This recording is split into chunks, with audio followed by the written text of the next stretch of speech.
Hola, aquí lo andamos haciendo de youtubers para presentarles el sistema linfático. Bueno, como pequeña introducción tenemos que el sistema linfático tiene diferentes funciones. Una de ellas es el drenaje de líquidos del cuerpo.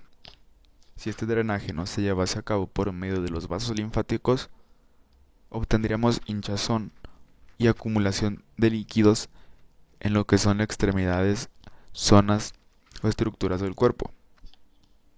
Tenemos también el transporte de diferentes sustancias o moléculas como lo son las grasas del intestino. La protección también es un papel que desempeña el sistema linfático. Tenemos como analogía un puesto de vigilancia a un ganglio linfático. Estos ganglios linfáticos se suelen inflamar cuando se está llevando a cabo una respuesta inmune muy activa. Lo que pasa es que las células empiezan a proliferar y se empiezan a llamar también a más células de este sistema inmune para que actúen sobre el agente externo. Tenemos también la alta relación del sistema linfático con el sistema cardiovascular. Este sistema linfático va a tener la relación con el cardiovascular por medio de dos conductos, el conducto linfático y el conducto torácico, que a su vez desembocan en las venas subclavias. Bueno, como vemos el sistema linfático pues se parece mucho al cardiovascular, parecen estos pues vasos sanguíneos, sin embargo carece de un corazón. Y pues el corazón lo que hace es bombear la sangre. Entonces el sistema linfático no tiene algo que bombee su líquido, su linfa. ¿Cómo lo hace? Bueno, tenemos diferentes mecanismos. Tenemos el mismo movimiento del cuerpo. Tenemos el músculo liso que se encuentra en las paredes de los vasos linfáticos y la misma presión arterial.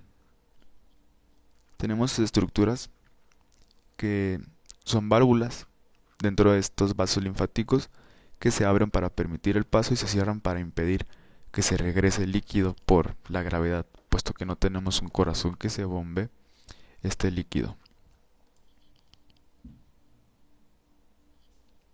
Tenemos órganos linfoides que competen primarios y secundarios.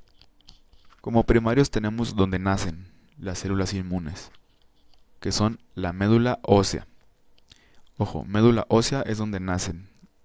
Después se van a la escuela a aprender. Es el timo, otro órgano primario.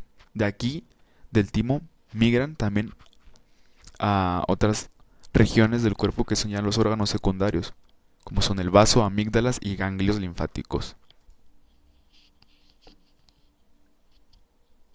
Hablando ya más de células, tenemos a las células de sostén, como monocito, macrófago, neutrófilo, basófilo y eosinófilo, que estas van a apoyar a los linfocitos, que los linfocitos pues es la célula estrella del sistema linfático, que a su vez se dividen en linfocitos B, T y NK o natural killer. Y antes de hablar más de los linfocitos T, perdón, de linfocitos, vamos a ver un concepto rápido de lo que es un cúmulo diferencial. Veamos al cuerpo como una empresa. Y en la empresa hay policías. Estos policías van a tener un lector de credenciales. Y las células van a ser los trabajadores de la empresa. Entonces, si el policía con su lector de credencial ve que la identificación que le presenta la otra célula es falsa, pues va a desencadenar que se lleve a cabo la respuesta inmune. Entonces, ya más concretamente, los cúmulos diferenciales son receptores de apoyo ubicados en la superficie celular que permiten el reconocimiento de antígenos o de anormalidades celulares. En pocas palabras, las células tienen receptores que hace que pueda reconocer si la otra célula es propia o extraña. Como correlación aquí vemos el VIH, el virus, que El cúmulo diferencial 4 es su unión predilecta. Entonces el virus se uniría a estos lectores de credenciales, entre comillas, y después se empieza a fusionar con la célula inmune. Y pues ahí ya empieza a hacer todo su mecanismo. Ahora sí, ya hablando de linfocitos, tenemos a los linfocitos T, que estos linfocitos, su nombre proviene porque se diferencian en el timo, de ahí pues su nombre, ¿no? Tenemos que el 70% de los linfocitos T son circulantes en el torrente sanguíneo y el 30% migran hacia otros tejidos. Los linfocitos T presentan marcadores CD2, CD3, CD5 y CD7 y el TCR, que es como la anclita también que ayuda a reconocer células propias de extrañas. Tenemos que estos linfocitos se van a diferenciar aparte de estos en otros dos cúmulos, que son los linfocitos TCD4, que estos son los chismosos, por así decirlo. Estos linfocitos TCD4 o cooperadores liberan citocinas y estos linfocitos van a ayudar a que se orqueste toda la respuesta inmune, llamando a macrófagos, a más linfocitos T y a linfocitos B, que son los que secretan propiamente anticuerpos.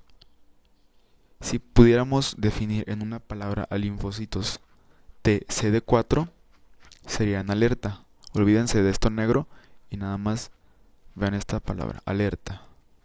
Tenemos también por otro lado a los linfocitos CD8.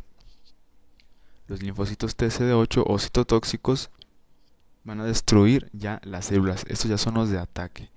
Destruyen células cancerígenas infectadas por virus, bacterias, parásitos o células trasplantadas. Entonces, si esto los pudiéramos definir en una palabra, pues sería en ataque.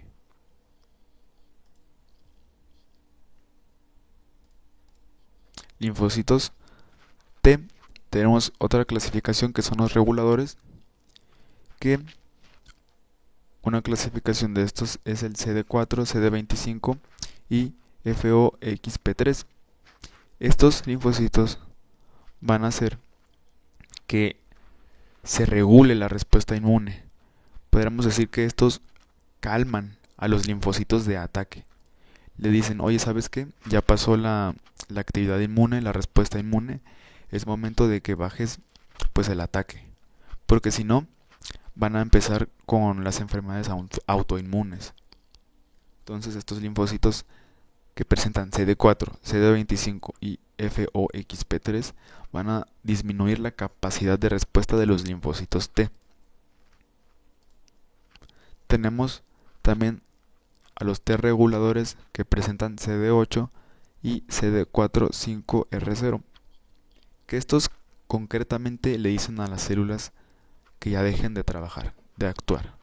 Entonces estos inhiben la activación del linfocito, les pide que dejen de trabajar. Otra clasificación de linfocitos T son los linfocitos gamma delta, que estos se diferencian en el timo y migran a tejidos epiteliales y de ahí van a apoyar a la primera línea de defensa. Pues estos se ubican en posiciones estratégicas, ¿no? Y van a ayudar a actuar en primera respuesta, sí. Continuando tenemos a los linfocitos B. Su nombre es porque fueron vistos originalmente en la bolsa de Fabricio de las aves. Estos producen y secretan anticuerpos. Miren, para que nos imaginemos a los linfocitos B, hagan de cuenta que la célula de un linfocito B, esta que ven aquí rojita no es el linfocito B. O sea, esta sería una célula mala y estas Y son los anticuerpos. Pero un linfocito B, hagan de cuenta que es como un panal de abejas. Y el panal de abejas se va a cobrar vida, pues hagan de cuenta que tiene vida el panal de abejas y este panal de abejas pues obviamente va a soltar abejas y esas abejas van a ir a picar a la célula infectada o dañada. Estas abejas que vienen del panal de abejas son los anticuerpos. Y los anticuerpos van a hacer que sea más fácil destruir a la célula infectada. Entonces, por otro lado, tenemos a los linfocitos natural killer. Estos linfocitos son muy autónomos. Ellos deciden a quién atacar. Ellos van patrullando por ahí y reconocen las células transformadas. Son como los policías de la empresa que van ahí pidiendo credenciales, credencial, credencial. Y si ven que alguien no tiene la credencial de la empresa, se activan ellos solos. O sea, no van a obedecer a las células presentadoras de antígenos. Ellos solitos detectan que es un agente externo y ellos se activan. Hagan de cuenta que las otras células primero llaman a su superior y le dicen, oiga, ¿puedo actuar? Pero estas no. Estas solitas deciden si actúan o no.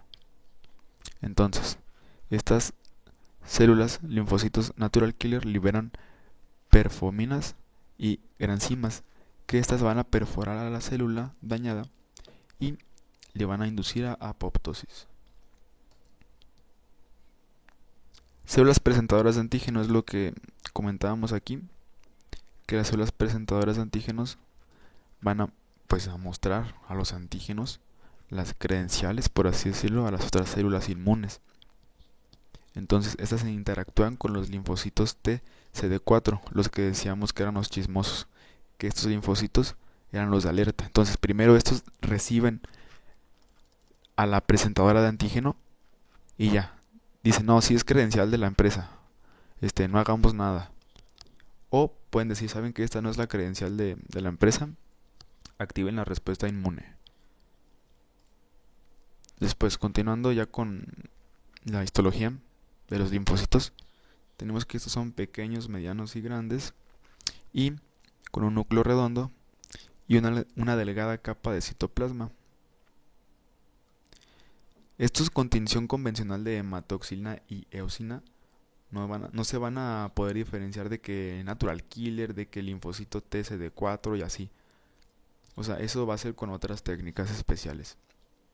Pero pues así se vería, ¿no? Con la convencional. Continuando, tenemos a los nódulos linfáticos. Estos nódulos linfáticos son como cuarteles de los linfocitos.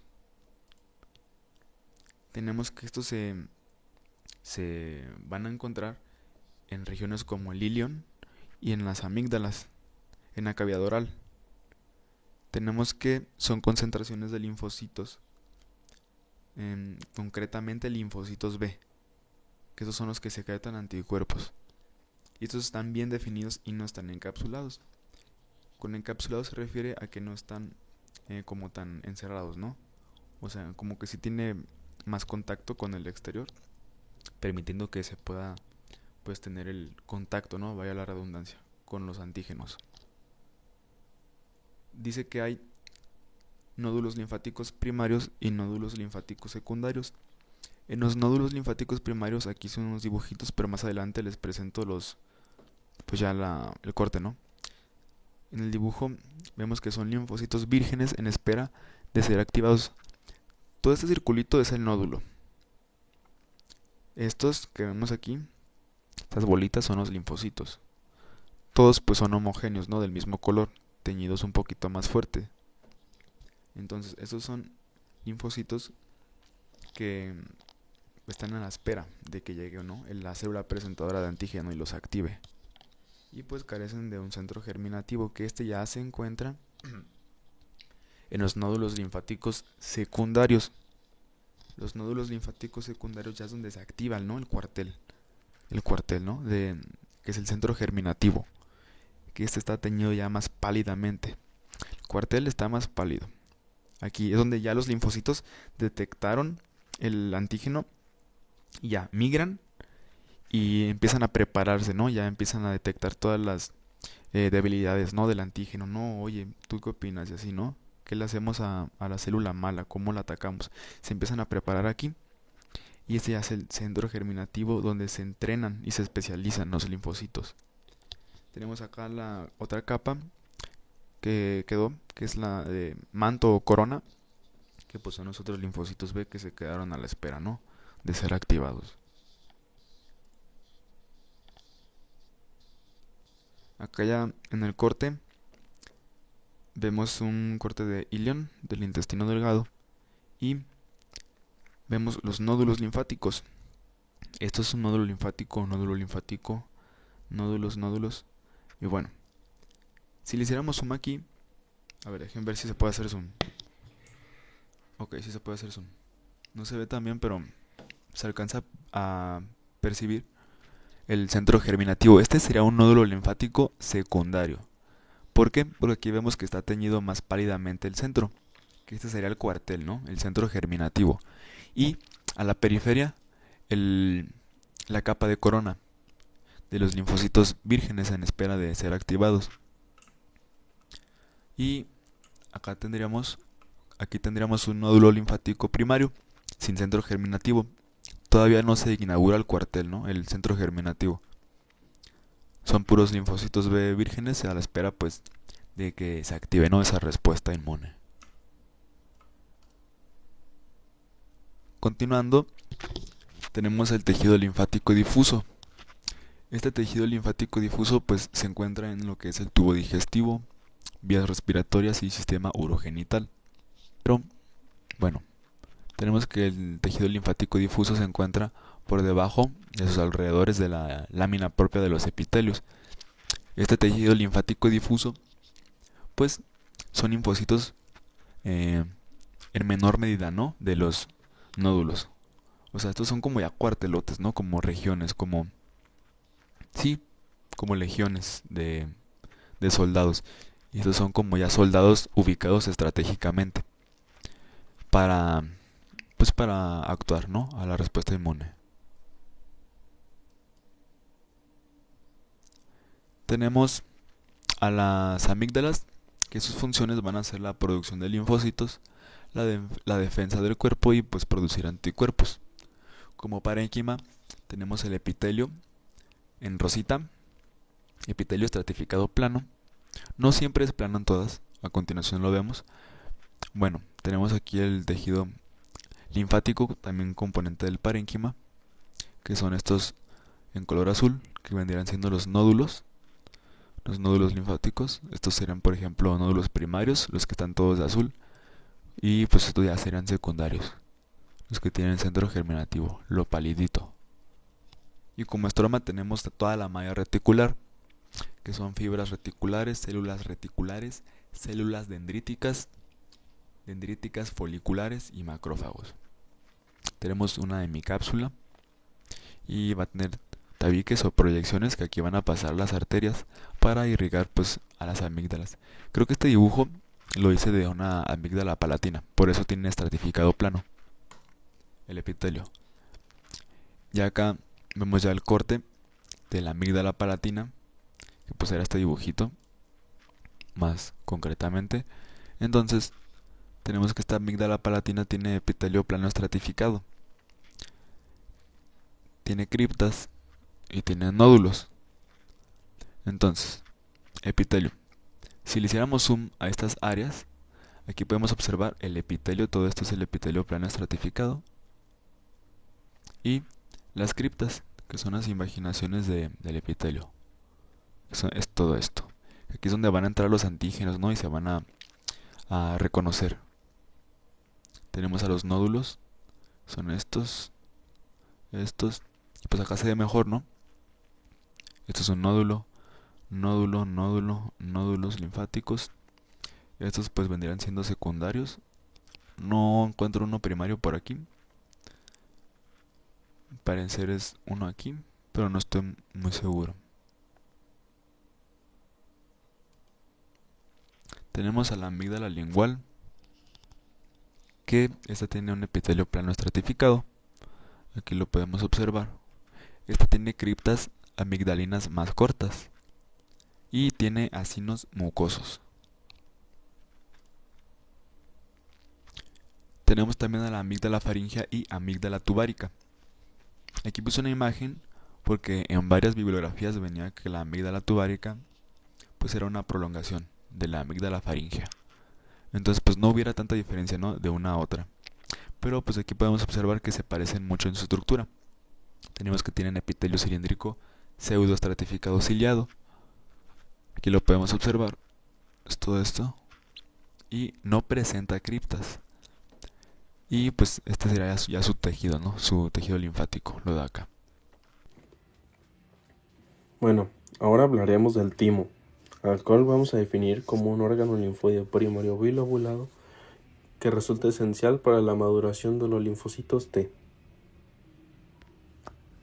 Antes de abordar la parte histológica, comentaré algunos aspectos importantes sobre la estructura y función de este, comenzando por la ubicación. El timo se va a ubicar en lo que corresponde al mediastino superior, por delante del corazón y debajo de la glándula tiroides. Pasando a la estructura, este va a estar conformado por dos lóbulos unidos por un istmo. Irrigación. La irrigación del timo va a estar dada por la arteria torácica interna y las arterias tiroideas. Después tenemos la inervación, de la cual se va a encargar el nervio vago y el tronco simpático. Y la función, pues el timo va a ser el centro de maduración de los linfocitos T, mediante un proceso que se conoce como selección positiva y selección negativa, que abordaré con más detalle al final de la presentación. De igual manera, el timo secreta hormonas. Es por esto que también se le considera como una glándula endocrina atípica. Algunas de estas hormonas son la timosina, que potencia la respuesta inmune, la timopoietina, que regula el desarrollo de los linfocitos T, la timulina, que modula la función de los linfocitos T. Otro aspecto que considero importante abordar es el proceso de involución que sufre nuestro timo. Este se caracteriza por la sustitución de su tejido linfoide por tejido adiposo. Este fenómeno ocurre porque tras la pubertad, pues la demanda de maduración de linfocitos T va a disminuir, así como se reducen las señales tróficas, que vendrían siendo estos estímulos de crecimiento y desarrollo. Todo esto pues va a favorecer la apoptosis de los timocitos y la atrofia del parénquima. Como consecuencia, pues el estroma tímico es reemplazado por adipocitos. Ahora sí comenzaremos con la parte histológica. Pues el timo va a ser conocido como lo que llamamos órgano macizo, ya que posee una cápsula, un estroma y un parénquima. Este a su vez va a estar organizado en lo que son lobulillos. En la periferia va a estar conformado por una delgada cápsula de tejido conjuntivo denso no modelado, la cual se va a estar imaginando hacia el interior del órgano.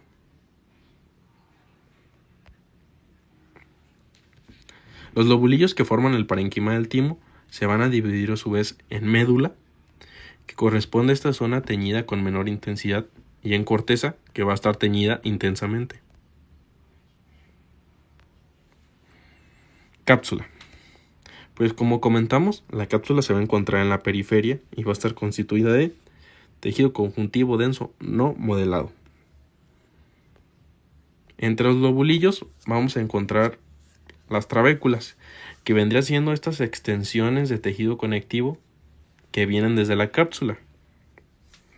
Tanto en la cápsula como en las trabéculas podemos encontrar lo que son vasos sanguíneos, vasos linfáticos eferentes, nervios, fibras colágenas y fibroblastos.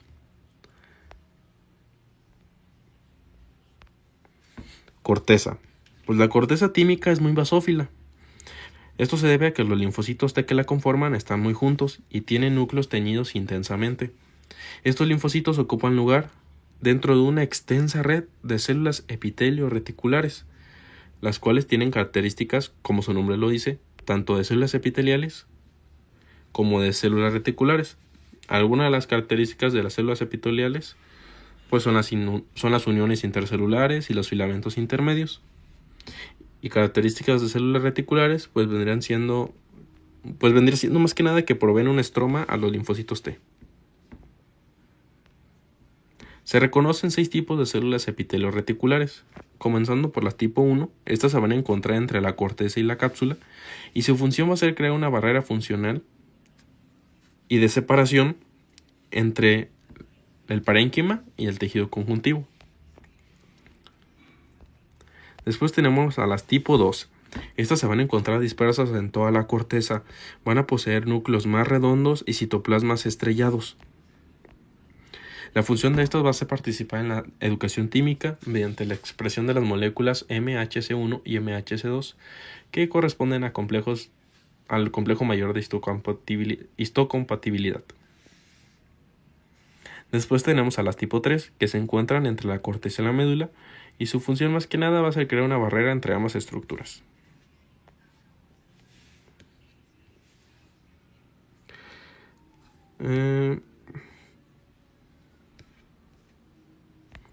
De igual manera vamos a encontrar en la corteza macrófagos, los cuales van a ser responsables de la fagocitosis de los linfocitos T deficientes. Ahora pasamos a la médula, que la médula va a corresponder a la porción interna del parénquima. Esta va a contener una gran cantidad de células epitelios reticulares y linfocitos T agrupados de forma laxa. La médula se tiñe con menor intensidad debido a que sus linfocitos son grandes y contienen núcleos pálidos y mucho citoplasma. Los tres tipos de células que conforman a la médula son las tipo 4, que al igual a las tipo 3 se encuentran entre la corteza y la médula y crean una barrera. Las tipo 5, que se encuentran dispersas por toda la médula, poseen citoplasmas abundantes y núcleos alargados y van a proporcionar el armazón celular. Y tenemos a las tipo 6, que son células planas con disposición concéntrica que van a formar el rasgo más característico de la médula, que son los corpúsculos de Hasal. Estos corpúsculos poseen núcleos aplanados y su interior puede presentar queratinización, ya que derivan del epitelio bucofaríngeo. Su función es un tanto incierta, sin embargo una teoría establece que se encargan de la producción de interleucinas, las cuales estimulan la maduración de los linfocitos. Y por último tenemos la barrera hematotímica. Pues la barrera hematotímica va a ser una barrera física que impide el contacto de los linfocitos en desarrollo con antígenos. Esta se va a componer de un endotelio continuo que reviste la pared capilar, una lámina basal subyacente y pericitos. De igual manera va a tener macrófagos y células epitelios reticulares de tipo 1, las cuales proveen protección adicional. Ahora hablaremos de educación tímica. Pues la educación tímica es el proceso en el que los linfocitos T, que son las células del sistema inmune, maduran dentro del timo para aprender a defender el cuerpo sin atacar sus propias células. Durante este proceso, los linfocitos T pasan por varias etapas de selección, como lo es la selección positiva, donde se quedan solo los linfocitos que pueden reconocer las moléculas del cuerpo llamadas MHC, que como ya mencioné, corresponden al complejo mayor de histocompatibilidad. Y la selección negativa, donde se eliminan los linfocitos que reaccionan demasiado fuerte contra las células propias. Esto para evitar enfermedades autoinmunes. Yo les voy a hablar sobre la histología del vaso linfático. El vaso linfático es un órgano macizo, que quiere decir que cuenta con serosa o adventicia, en este caso serosa porque es un órgano también intraperitoneal, cuenta con cápsula, estroma y parénquima. Suele medir entre 10 a 12 centímetros, más o menos el tamaño de un puño, y su función principal es filtrar la sangre. Bien, en el parénquima de dicho órgano encontramos que cuenta con dos estructuras que se diferencian más. Estas de acá, que están teñidas basófilamente de un color morado, que se les conoce como pulpa blanca, mientras que estas de acá, que se encuentran un poco menos teñidas, o sea que son eosinófilas, se les conoce como pulpa roja, por lo que están sumamente vascularizadas, por ello su color rojo. Bien, en la cápsula de este órgano, como ya lo mencioné anteriormente, encontramos una serosa. Si hacemos zoom acá, encontramos que es esta estructura de acá, más o menos. En la cápsula también encontramos que contiene fibras colágenas, neofibroblastos y fibras reticulares de colágeno tipo 3. ¿Para qué necesitamos fibras colágenas de tipo 3? Bueno, este órgano también tiene una gran capacidad de distensión, que esto nos sirve, por ejemplo, en traumas abdominales, pues el vaso puede incluso llegar a duplicar o triplicar su tamaño. Si estamos hablando que el vaso mide entre 10 a 12 centímetros, puede llegar a medir incluso 30 centímetros. O sea, es increíble su capacidad de distensión. Bien, esta cápsula se imagina y crea lo que son los tabiques. que es por donde pasarán los vasos reticulares. La vasculatura es muy importante, como ya lo mencioné, pues su función principal del órgano vaso es filtrar la sangre. ¿Cómo hacen esto? Bueno, pues primero identifican el antígeno, filtran la sangre por dichos vasos y generan anticuerpos. Bueno, en el órgano vaso encontramos en su parénquima, como ya lo mencioné anteriormente, la pulpa blanca. En la pulpa blanca vamos a identificar dos estructuras, que son los nódulos linfáticos, pero distintos tipos de nódulos linfáticos, primarios y secundarios. ¿Qué los diferencia? Bueno, que el secundario, tiene una zona más pálida en su interior, que sería el centro germinativo, que está rodeado por linfocitos, mientras que el nódulo primario tiene una tinción uniforme basófila. En este corte, ¿cuál creen que es uno y cuál es otro? Bien, este es un nódulo secundario y este es un nódulo primario. El nódulo secundario en este órgano también se le conoce como válvulas linfáticas periarteriales. ¿Por qué periarteriales? Porque su centro germinativo es una arteria.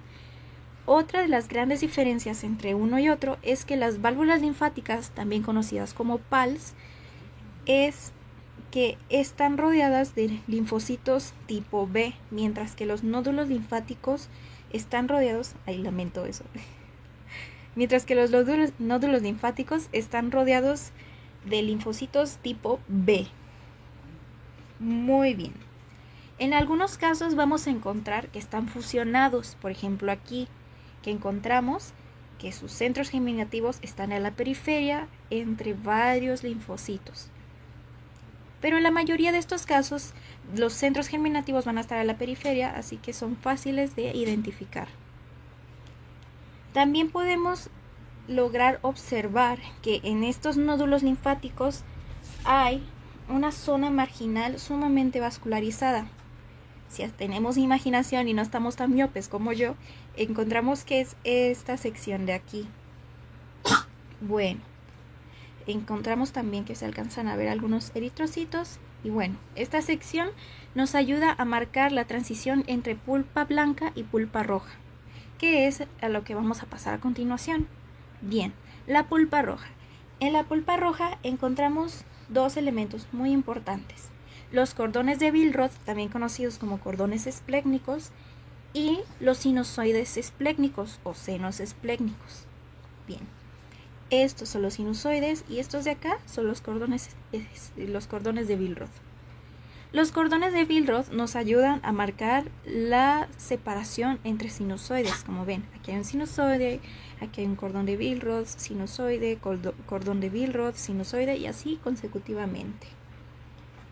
Bien, en los sinusoides encontramos que es un tipo de vaso sanguíneo discontinuo. Su membrana basal es sumamente discontinua e incluso casi nula, no se logra apreciar. Sin embargo, que sea casi nula es muy importante, ya que esto le da una gran capacidad de permeabilidad. ¿Para qué? Para la filtración de sangre, la filtración de los antígenos. Bien. En su endotelio también encontramos células alargadas con forma de bastón, células bastoniformes, que son estas de aquí, acá hay otra, por acá hay otra, esta de acá.